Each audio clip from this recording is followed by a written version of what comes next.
नमस्कार. गणाधीशो गुणाधीशो विद्यानिधिर्विनायकः कार्यारंभे सदा तस्मै गणेशाय नमो नमः.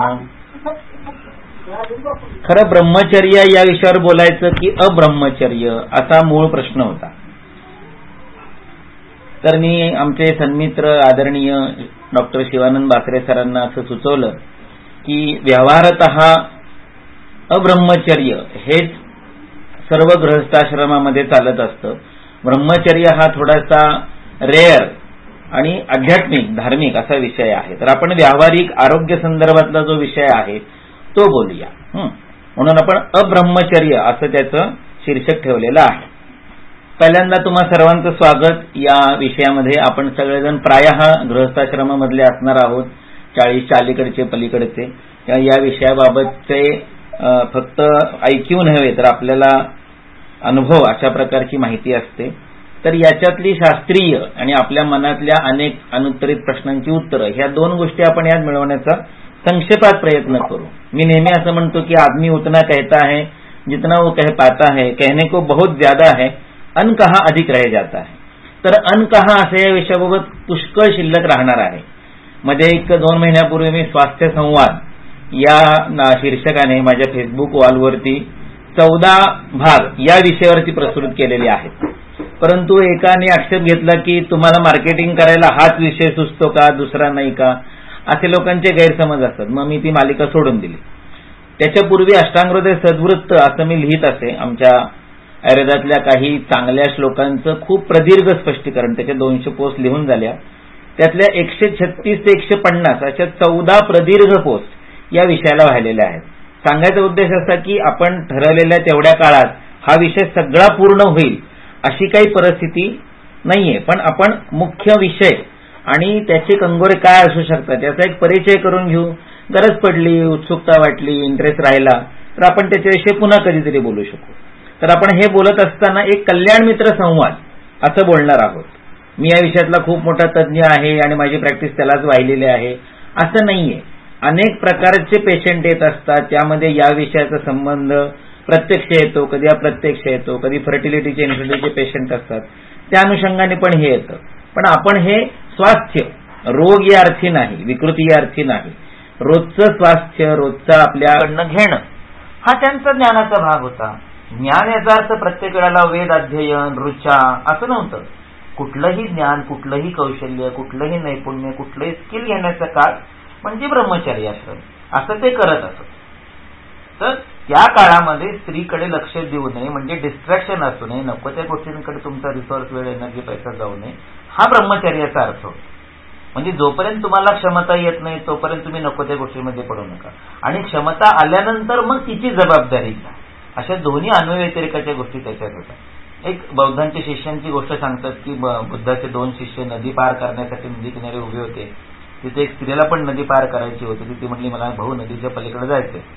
तर मग त्या एका शिष्याने तिला खांद्यावर घेतलं आणि नदीतून तो पलीकडे चालत चालत गेला आणि नदीच्या पलीकडे गेलं की स्त्रीला उतरून दिलं. स्त्री तिच्या मार्गाने गेली. हे 2 शिष्य आपल्या आश्रमाकडे यायला लागले. तो जो दुसरा शिष्य होता तो म्हणला, अरे तुला काहीच कसं वाटलं नाही, आपण तर ब्रह्मचारी आहोत आणि चक्क तू त्या स्त्रीला पाण्यामध्ये आपल्या खांद्यावर बसवून संपूर्ण नदी चालत आला, तुला काहीच कसं वाटलं नाही. तेव्हा तो शिष्य म्हणाला, ज्याने स्त्रीला खांद्यावरनं आणलं होतं, तो म्हणला स्त्री अजूनही तुझ्या खांद्यावर बसली, माझ्या खांद्यावरनं केव्हाच उतरून निघून गेली. तर हा शारीरिक भाग नाही, हा वैचारिक, हा गुंतवणुकीचा, लक्ष देण्याचा, एकाग्रता भंग करण्याचा असा हा ब्रह्मचर्याचा काळ आहे की ज्या काळात ज्ञानाकडे लक्ष दिलं पाहिजे, बाकीच्या गोष्टींकडे नाही. असो, शुक्र काय करतो तर शुक्र फक्त दरवेळेला पुरुषाच्या त्या लिंगामधून बाहेर येतो तो पांढरा पदार्थ म्हणजे शुक्र असतो का? नाही. शुक्राचं खरं तर शास्त्रातलं काम सांगितलं गर्भोत्पादस्य, हेही खरं आहे की शुक्रामुळे गर्भाची उत्पत्ती होते. आता एक साधा विचार करा की आपल्या आजीच्या काळामध्ये बाळणपण किती होत होते. तर आपल्या आईच्या काळामध्ये म्हणजे मागच्या पिढीमध्ये 100 वर्षापूर्वी बाळणपणांची संख्या एका स्त्रीच्या शरीरातून 10 ते 12 जीव जन्माला येत असते. 10-12 बाळणपणं व्हायची, त्यातली 2-3 बालमृत्यूमध्ये मरायची, 7-8 शिल्लक राहायची. बरोबर. म्हणून आपल्याला 4 मामा 4 मावश्या असायच्या, 4 काका 4 आत्या असायच्या, अशी परिस्थिती होती.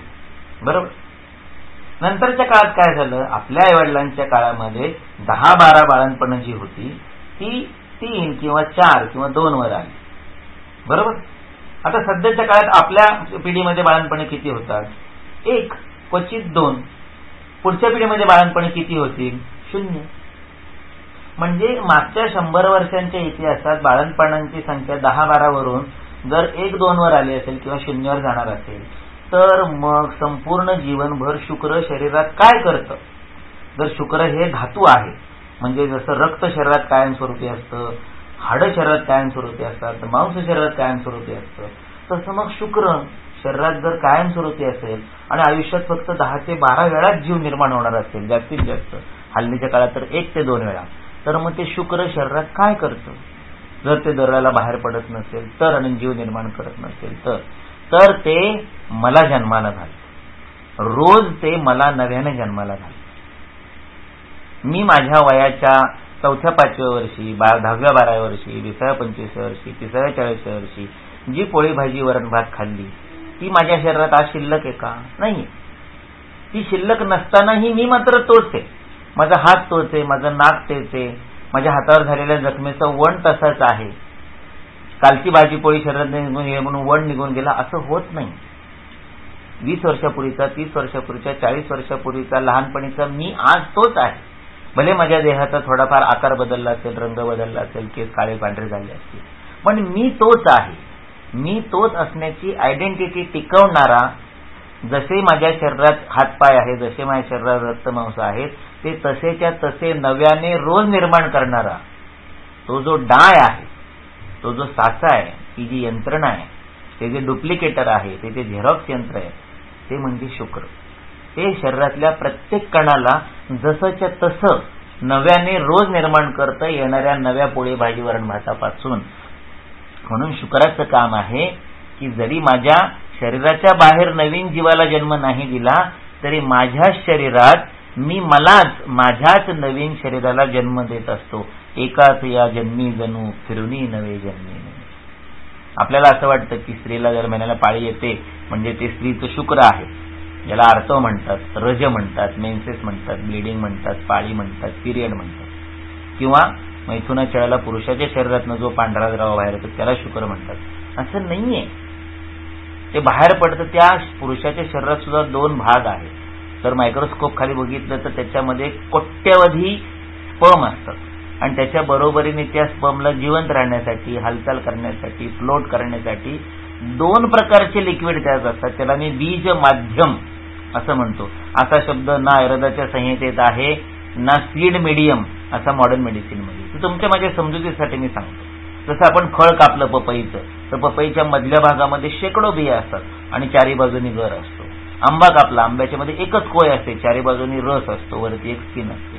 चिक्कू मध्ये 2-4 बिया असतात आणि चारी बाजूनी गर असतो. हा जो गर आहे, हा जो पल्प आहे, अंड फोडलं तर मध्ये पिवळा बलक असतो आणि बाजूनी पांढरा असतो, पारदर्शक असतो. हा जो बाजूचा भाग आहे तो त्या बीजाला जीवामध्ये रूपांतरित होईपर्यंत लागणारं अन्न आहे, लागणारं वातावरण आहे, लागणारं मीडियम आहे, माध्यम आहे. म्हणजे बाहेर पडणारं द्रव हे नुसतं शुक्र नसतं, ते शुक्र बीज पण असतं आणि शुक्र माध्यम पण असतं. पुरुषाचं शुक्र माध्यम हे सेमिनल व्हेसिकल आणि प्रोस्टेट 2 ठिकाणावरून येतं आणि स्पर्म मात्र वृषण म्हणजे आपण ज्याला सामान्य भाषेमध्ये गोट्या, टेस्टिकल असं म्हणतो, तिथून येतं. स्त्रीच्या बाबतीत गर्भाशयातून फक्त बाळ न आल्यामुळे येणारं घातलेलं अंथरूण अस्तर बाहेर येतं. प्रत्यक्षात बीज मात्र गर्भाशयाच्या दोन्ही बाजूला ज्या फॅलोपियन ट्यूब आहे त्याच्या शेवटी 2 ओव्हरी आहेत, त्याच्यातून ते बीज येतं. ते बीज बाहेर पडताना कुणालाही दिसत नाही, इतकं ते सूक्ष्म असतं, कारण ते महिन्याला एकच असतं. त्यामुळे स्त्री शुक्र ही कन्सेप्टच प्रत्यक्ष नाही की अगदी मायक्रोस्कोप खाली कॅमेरे लावून एका शास्त्रज्ञाने चित्रीकरण केलंय म्हणून लोकांना दिसली. अन्यथा ते अत्यंत सूक्ष्म असतं. जे धोधो वाहतं 4 दिवस ते बीज मीडियम सुद्धा नाहीये. ते काय आहे तर पुरुषाच्या आणि स्त्रीच्या बीजांचा संयोग झाल्यानंतर जसं आपण भाताची रोपं लावतो, मग ती रोपं आली की तिथून उचलून पुन्हा वाफ्यात लावतो, तर एकदा ते फलित होतं फॅलोपियन ट्यूब मध्ये, तिथून उचलून ते गर्भाशयात आणून रुजवलं जातं, रोपणी केली जाते. ते रोपणी करण्यासाठी जो वाफा आहे, जो गादी वाफा आहे, तो गादी वाफा जर बीज नाही तर काढून टाकलं जातं. ते रक्त म्हणजे पिरियड म्हणजे मेन्सेस, त्याचा बीजाशी काही संबंध नाही. किती ब्लिडिंग कमी झालं तरी बीज असू शकतं, स्त्रीला आई होता येतं. कितीही कमी झालं जास्त झालं तरी त्याचा बीजाशी काही संबंध नाही. तर स्त्री शुक्र ही अजूनच जरा वेगळी गोष्ट आहे. असो, तर ब्रह्मचर्य ही जी गोष्ट आहे, अब्रह्मचर्य ही जी गोष्ट, ही दोन गोष्टी आहेत. एक म्हणजे क्रिया आणि दुसरं म्हणजे प्रॉडक्ट, सर्व्हिस आणि प्रॉडक्ट.